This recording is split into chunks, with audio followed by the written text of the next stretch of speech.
그리스 신화를 보면 이런 내용이 있습니다. 고린도라는 나라를 건설하고 왕이 된 시지푸스의 이야기인데요. 이 시지푸스는 인간 가운데 가장 현명하고 또 꾀가 많은 사람이었어요. 그런데 이 시지푸스가 제우스와 여러 신들을 속인 죄로 지하세계에 끌려와서는 형벌을 받게 되죠.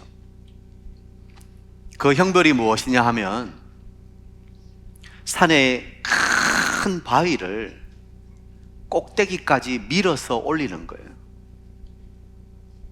그런 형벌을 받았어요. 그래서 이 시지푸스는 산에 가서 산 아래에 있는 바위를 밀어서 산 꼭대기까지 올렸다는 거예요. 그런데 이 둥근 바위는 산 꼭대기에 가만히 머물러 있는 게 아니라 또로로로 하고 다시 산 아래로 굴러 떨어지는 거예요. 그러면 시지푸스는 산 아래로 가서 또다시 끙끙거리면서 그 큰 바위를 산 꼭대기로 올리죠. 그러면 또 어떻게 돼요? 또 그 바위가 또로로로 굴러서 또 아래로 떨어져 버리는 거예요.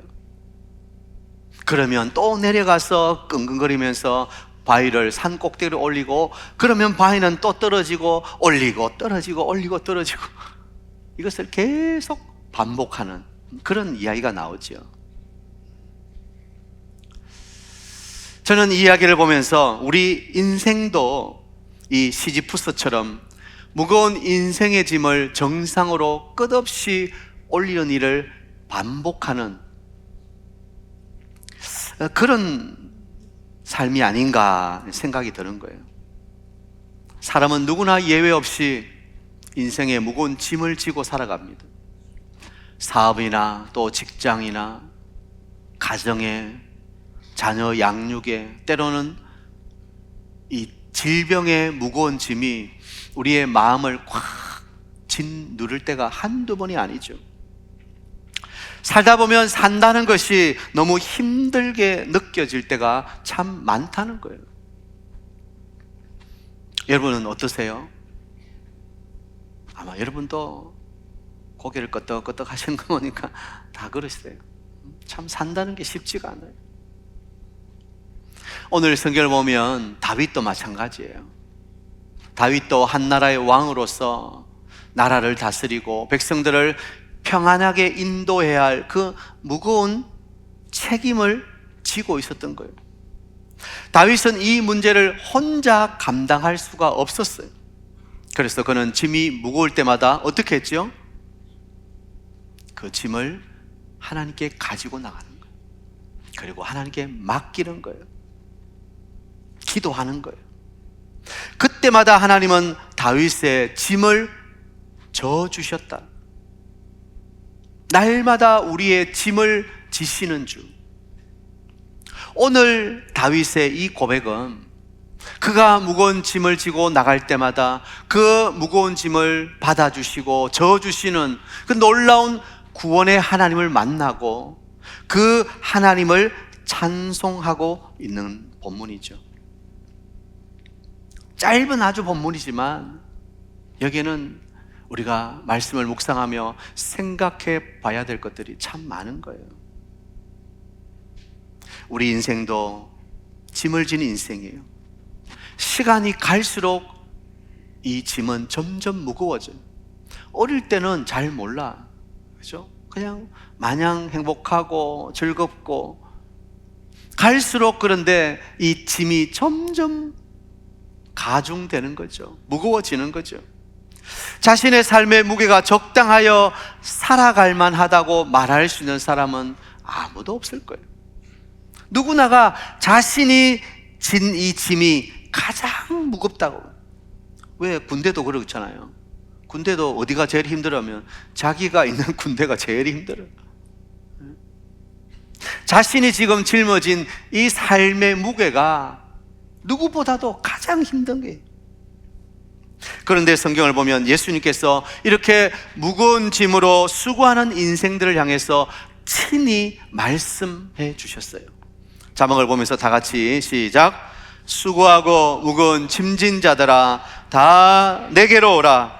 내가 너희를 쉬게 하리라. 아멘입니까? 이렇게 인생의 무거운 짐을 지고 끙끙거리며 힘겹게 가는 우리 인생들을 향해서 예수님께서 다 내게로 오너라. 내가 너를 쉬게 하리라. 우리 인생의 무거운 짐을 맡아주시고 우리에게 평안과 쉼을 주신다는 거예요. 오늘 예배하는 여러분 모두가 이 좋으신 주님을 만나는 은혜가 있게 되길 축복합니다. 자, 그러면 오늘 본문을 보면서 과연 우리에게 어떤 이 무거운 짐이 있는가? 크게 두 가지를 말씀드리고 싶어요. 첫 번째, 인생의 짐이 있다는 거예요. 인생의 짐. 시편 90편을 보면 우리의 연수가 70이요 강건하면 80이라도 그 연수의 자랑은 수고와 슬픔뿐이요. 여러분, 우리 인생을 산다는 것이 이렇게 수고와 슬픔이란 단어로 탁 요약이 되는 거예요. 평생 땀 흘리고 수고하고 힘들게 살다가 세상을 떠나는 것, 이게 인간이다 하고 말씀하는 거예요. 우리 모두는 살아가지만 그렇게 평생 수고하고 무거운 짐을 지고 살아가는 연약한 인생임을 부인할 수가 없는 거예요. 아이고, 목사님 아침부터 그렇게 부정적인 이야기를 하십니까? 요즘같이 정말 풍요롭고 즐길거리가 많은 좋은 세상 아닙니까? 저는 산다는 게 황홀해요. 하나님도 우리가 그렇게 살기를 기뻐하시지 않나요? 네, 맞습니다. 그러나 우리 인생의 내면을 깊숙이 들여다보면 삶에 대한 불안과 두려움, 관계에 대한 무거운 짐들, 그리고 자신의 건강에 대해서, 경제적인 문제에 대해서 무거운 짐을 지고 가는 것이 사실이라고요. 끝없이 많은 짐들을 지고 하루하루를 힘들게 사는 것이 우리의 모습인 거예요.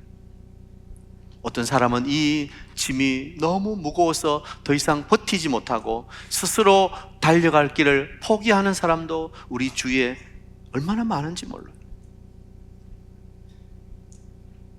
오늘 우리가 주일이라고 말끔하게 차려입고 이 예배 자리에 앉아 계시지만, 그러나 우리 내면 속을 들여다보면 남에게 말할 수 없는 마음의 깊은 상처, 아픔, 그거 눈물로 울고 있는 분이 한두 분이 아닐 거라고요.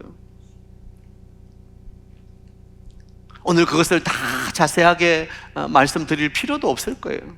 여러분, 그렇지 않나요? 우리 얼굴 속에 숨겨진 우리의 삶의 내면의 모습은 정말 힘들고 그리고 아프다고요. 남에게 말하지 못하는 그 끙끙거리는 그 깊은 내면의 상처들, 씀뿌리들이 우리 속에 얼마나 많은지 몰라요.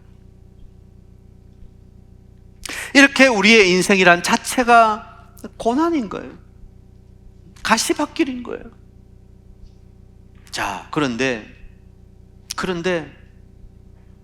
이 인생의 이 무거운 짐을 어떻게 해야 되는가? 그냥 그래, 어쩔 수 없어, 이것이 인생이야 하고 단념하고 체념하고 살아야 되는가? 아니라는 거예요. 이 무거운 짐을 해결할 해결책이 있다는 거예요. 자, 오늘 다윗을 보십시오. 다윗은 일생 자신을 쫓아오는 원수들에게 쫓기면서 광야를 전전긍긍하지 않습니까? 그는 시도 때도 없이 오는 두려움과 공포 속에서 탄식하며 지낸 날이 너무너무 많은 거예요. 또 왕이 되었어도 나라를 다스리고 백성들을 평안한 길로 인도하기 위해서 그 무거운 짐들이 그를 짓눌렀던 거예요. 다윗이 이런 인생의 무거운 짐을 지고 갈 때, 그가 그 답답할 때 할 수 있는 일이 무엇이었을까요? 그 인생의 무거운 짐을 가지고 하나님 앞으로 나가는 거예요. 그리고 자기 짐을 맡기는 거예요. 시편 55편을 보면 우리의 짐을 맡아주시는 주님이 있다고 다윗은 노래하고 있는 거예요. 너무 답답해서 불안하고 떨릴 때 그는 하나님 아버지를 부른 거예요. 사울의 군대가 쫓아와 숨을 곳을 찾아서 헤맬 때도 하나님 아버지를 부르는 거예요. 잠이 오지 않고 답답할 때도 하나님 아버지를 부르는 거예요. 하나님, 그 여호와 하나님의 이름을 부를 때 다윗을 짓누렀던 그 무거운 짐들이 벗겨지고 하나님의 위로와 만지심의 은혜가 다윗을 다시 일으켜 세우는 거예요.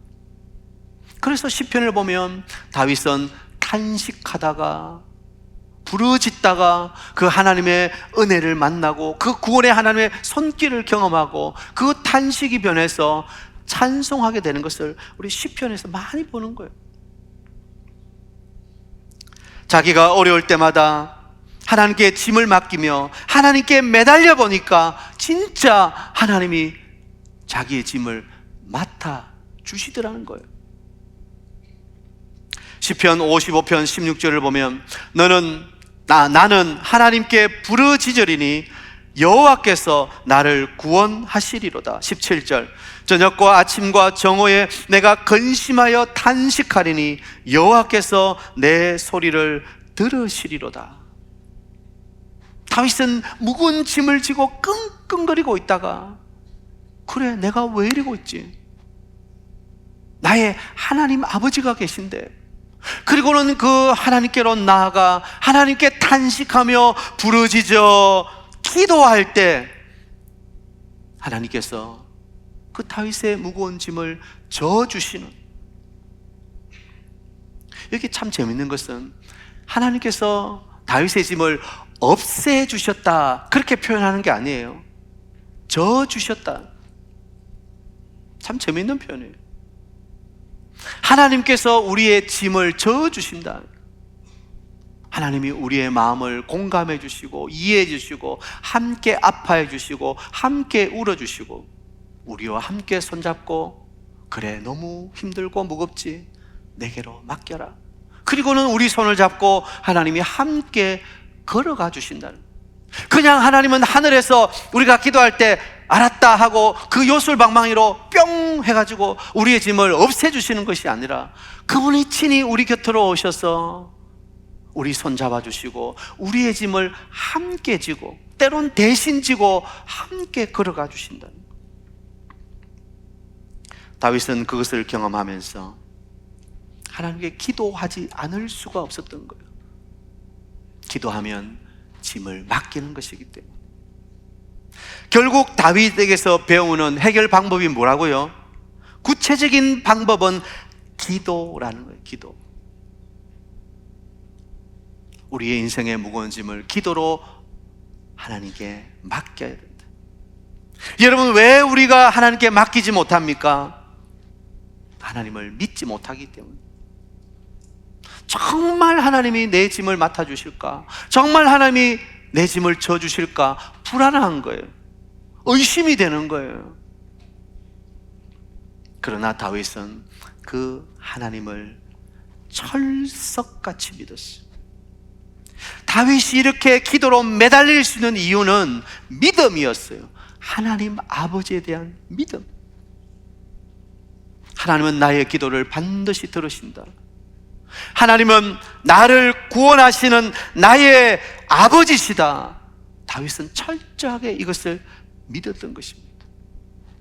그가 기도할 때 하나님이 나의 짐을 반드시 져주신다. 무슨 짐이든 하나님께서 내 짐을 져주신다. 그 확실한 믿음이 있었다는 거예요. 사랑하는 여러분, 여러분이 가지고 있는 믿음은 무엇입니까? 내가 교회 나가서 하나님 믿어서 내가 생각하는 일들 성공해야 돼. 내가 꿈꾸는 것들 이루어야 돼. 소원 성취의 하나의 발판으로 하나님을 믿고 있습니까? 내가 꿈꾸고 소원하는 것들을 이루는 소원의 하나님을 이용하고 있습니까? 그건 믿는 게 아니에요. 믿음이라고 하는 것은 하나님께서 내 모든 짐을 져주신다는 거예요.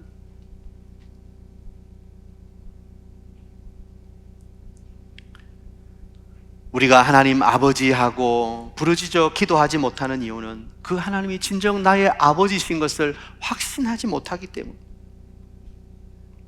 기도의 아버지 조지 물러는 이렇게 말했습니다. 이 세상에 단 하나의 빈곤이 있을 뿐이다. 그것은 기도의 빈곤이다. 혹시 여러분 기도의 빈곤을 느끼고 계시지 않습니까? 그 하나님 아버지가 내가 기도할 때 정말 역사하실까 믿지 못하는 거예요. 그래서 절실해지지 않는 거예요. 자꾸 다른 방법을 찾으려고 하는 거예요. 하나님이 나의 유일한 카드가 아니라, 기도가 나의 유일한 수단이 아니라 자꾸 다른 카드를 만지작거리는 거예요. 사랑하는 여러분, 다윗은 기도 외에 다른 방법이 없다는 것을 알았어요. 그래서 그는 그의 무거운 짐을 하나님 아버지 앞으로 가지고 나가는 거예요. 그분께 맡기는 거예요. 이건 추상적인 개념이 아닙니다. 기도는 추상적인 개념이 아니라 아주 실제적인 거예요. 우리가 그분 앞에 나와 무릎 꿇기만 한다면, 그분 앞에 나와 부르짖어 아버지하고 부르기만 한다면 하나님께서 우리 인생의 이 무거운 짐을 져주시는 것을 믿으시기 바랍니다. 기도하면 내 힘이 아니라 하나님의 힘으로 살아가게 되는 거예요. 기도하면 우리 인생의 무거운 짐을 맡기는 거예요. 다윗이 하나님 아버지 하고 외쳤듯이, 그러면 하나님이 그분의 강한 손으로 그를 꽉 붙들어 주셨듯이 다윗은 그 믿음으로 기도한 거예요. 우리도 믿음으로 기도해야 되는 거예요. 그냥 적당히 기도하는 게 아니에요. 하나님이 직접 내 짐을 져주신다는 느낌이 올 때까지 기도해야 되는 거예요. 지난 금요일 우리가 상반기를 시작하면서 성도들이 함께 모여 이 본당에서 함께 찬송하고 부르짖어 기도할 때 얼마나 뜨거운지. 여러분, 그 기도의 자리가 하나님께 여러분의 짐을 맡기는 자리인 것을 믿고 그 기도를 쉬지 않게 되길 축복합니다. 오늘 다윗이 뭐라고 말했나요? 날마다 우리 짐을 지시는 주. 하나님은 한두 번 우리의 짐을 져주시고 그만두시는 분이 아니십니다. 하나님은 날마다 우리 짐을 져주시는 우리의 아버지십니다. 가끔이 아니에요. 위기 때만이 아니에요. 매일매일이에요. 매일매일 하나님은 우리의 짐을 져주시는 거예요. 매일매일 우리의 인생의 길을 인도해 주시는 거예요. 이 주일 한 번만이 아닌 거예요. 여러분, 매일매일 날마다 주님께 여러분의 짐을 맡기는 기도를 올려드리는 여러분 되기를 축복합니다. 그러면 우리 인생의 짐은 한결 가벼워지는 거예요. 주님이 져주시는데. 다시 말씀드립니다. 없애주시는 게 아닙니다. 주님이 대신 져주시는 거예요. 그리고 우리와 함께 가시는 거예요. 우리 사이전교회 모든 성도님들이 인생의 무거운 짐을 날마다 져주시는 그 하나님 우리 아버지께 기도로 맡길 수 있는 여러분 되시기를 축복합니다. 두 번째, 우리가 또 어떤 짐이 있냐? 죄의 짐이 있다는 거예요. 죄의 짐. 여러분, 인생의 무거운 짐이 어디서부터 왔습니까? 모든 우리의 짐은 죄로부터 오는 거예요. 죄는 모든 짐의 원인인 거예요. 하나님께서 우리를 지으시고 우리에게 호흡을 주셨는데 그것을 인정하지 않고, 그것을 신뢰하지 않고, 그 하나님의 인도하심을 믿지 못하는, 거역하는 죄는 결코 가볍다고 할 수가 없는 거예요. 예레미야 2장 19절에 보면, 그런즉 내 하나님 여호와를 버림과 내 속에 나를 경외함이 없는 것이 악이요 고통인다. 우리 속에 하나님을 경외하지 못하고 자꾸 하나님을 밀어내고 내 생각과 내 뜻대로 살아가려고 하는 것, 이게 왜 그래요? 이게 죄 때문인 거예요. 죄 때문에. 우리의 본성이 죄예요. 그런데도 많은 사람들은 이 진리를 알지 못하고 불행의 원인을 자꾸 다른 데서 찾아요. 법과 제도가 잘못되어서 그렇다. 이 정치적인 문제다, 사람의 문제다, 때로는 돈의 문제다. 그러나 그것은 본질을 오해한 거예요. 모든 문제의 원인은 죄예요, 죄. 우리 모든 사람에게 이 죄의 무거운 짐이 있는 거예요. 아담으로부터 시작된 원죄의 짐이 있는 거예요. 이 죄의 짐이 없는 사람은 아무도 없어요. 그러면 어떻게 죄의 짐을 해결할 수 있습니까? 먼저 알아야 할 것은 우리의 힘과 노력으로는 불가능하다. 깊은 수렁에 사람이 빠져 있는데 혼자 힘으로는 빠져나올 수가 없어요. 누군가가 줄을 내려줘야 돼요. 그래야 그 사람 나올 수 있는 거예요. 마찬가지로 죄의 수렁에 빠진 우리 인생들이 자신의 힘과 노력으로는 구원받을 수 없는 거예요. 그 죄에서 빠져나올 수 없어요. 하나님이 구원의 손을 내밀어 주셔야 가능한 거예요. 하나님은 우리를 죄의 짐에서 구원해 주시기 위해서 그분의 독생자 예수님을 이 땅에 보내주셨습니다. 하나님의 아들 예수님은 우리의 모든 죄의 짐을 짊어지고 십자가에 달리셨고 십자가에서 돌아가신 거예요. 이사야 53장을 보면 그는 실로 우리의 질고를 지고 우리의 슬픔을 당하였고 그가 찔림은 우리의 허물 때문이고 그가 상함은 우리의 죄악 때문이라. 그 십자가에 우리의 죄를 짊어지고 올라가시고 그 십자가에 우리의 죄를 다 못 박으신 거예요. 여러분, 십자가에서 우리 죄가 다 용서된 것을 믿으시기 바랍니다. 그러므로 우리의 이 죄의 무거운 짐을 해결할 수 있는 방법은 예수 그리스도를 믿는 것입니다.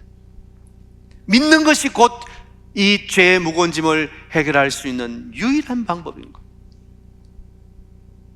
교회는 나오시지만 예수님을 믿지 못하는 분이 있어요. 그냥 얼굴 보여주기 위해서 나와요. 그냥 가정의 평화를 위해서 나와요. 그래서는 안 되는 거예요.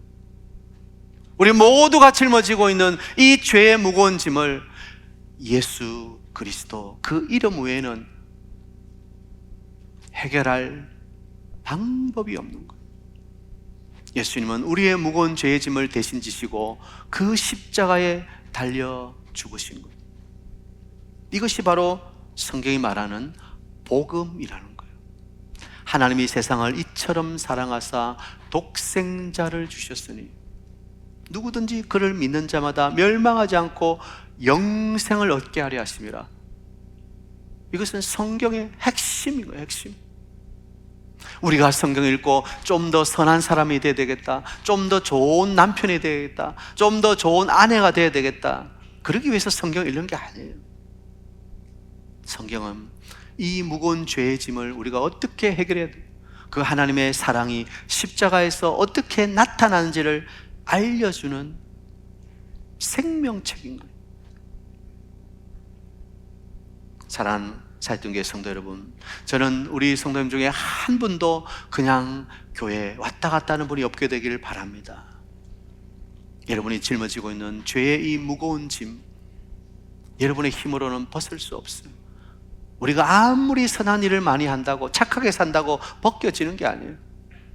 예수 그리스도를 믿어야 돼요. 그분만이 우리의 죄의 짐을 짊어지고 십자가에서 우리 죄를 위해 죽으신 분이시기 때문에, 그리고 그분은 다시 부활하신 거예요. 어떤 분은 이상하게 세상이 점점 발전되고 나아지는데 왜 우리의 짐은 점점 무거워지느냐고 하소연합니다. 정확하게 말하면 삶의 모양새가 더 나아질 뿐이지 인간의 본질이 나아지는 것이 아니기 때문에, 삶이 화려해질수록 우리 영혼은 더 괴로워져요. 더 불안하고 더 좌절하고 더 걱정이 많아요. 하나님 없는 인생, 모든 것을 누려봤자 허무의 바다일 뿐입니다. 이 무거운 현실 앞에 우리의 죄의 짐을 져주시는 주님이 계시다는 사실은 얼마나 큰 위로가 되는지. 사랑하는 성도 여러분, 여러분의 무거운 죄의 짐이 예수 안에서 다 벗겨진 것을 믿으시기 바랍니다. 죄와 사망의 법에서 생명의 법으로 바뀐 것을 믿으시기 바랍니다. 이제 여러분 정죄는 없는 거예요. 우리는 예수 그리스도 안에서 죄에서 해방된 자들인 거예요. 그래서 로마서 8장 1절 2절 보면, 그러므로 이제 그리스도 예수 안에 있는 자에게는 결코 정죄함이 없나니 이는 그리스도 예수 안에 있는 생명의 성령의 법이 죄와 사망의 법에서 너를 해방하였습니다. 우리는 이것을 확신하고 살아가야 되는, 교회 나오면서도 예수 믿는다고 하면서도 이 죄의 짐에 눌려서 살아가서는 안 되는 거예요. 예수를 믿는 즉시 우리의 죄의 짐을 주님이 다 벗겨주시는 거예요. 그 십자가가 그것을 말하는 거예요. 다 이루었다.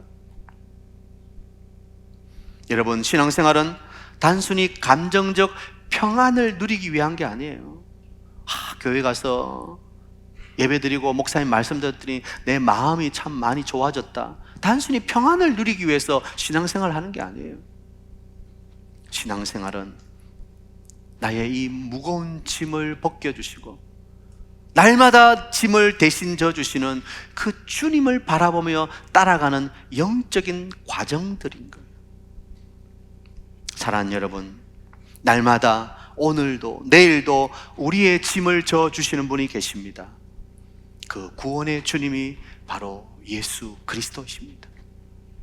그 구원의 주님을 만났다면 우리는 찬송하지 않을 수 없는 거예요. 그래서 오늘 다윗은 날마다 짐을 지시는 그 구원의 하나님을 만나고 어떻게 했어요?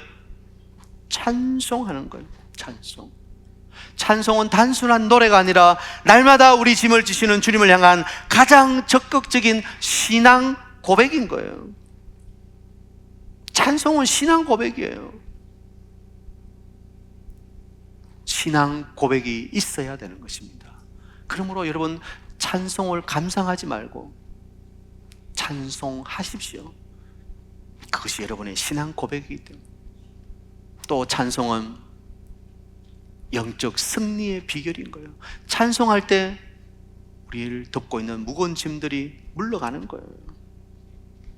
다윗은 오늘 날마다 우리 짐을 지시는 주, 우리의 구원이신 하나님을 찬송할지로다, 그렇게 고백한 거예요. 다윗의 이 고백이 여러분의 믿음의 고백이 되기를 축복합니다. 오늘도 주 예수님은 날마다 여러분의 짐을 져주시는 좋으신 우리의 구주이십니다. 우리 모든 성도님들이 여러분의 인생의 무거운 짐, 죄의 무거운 짐 맡아주시는 그 주님을 의지하고 그 주 예수님과 함께 한 걸음 한 걸음 동행하는 여러분 되시기를 축복합니다.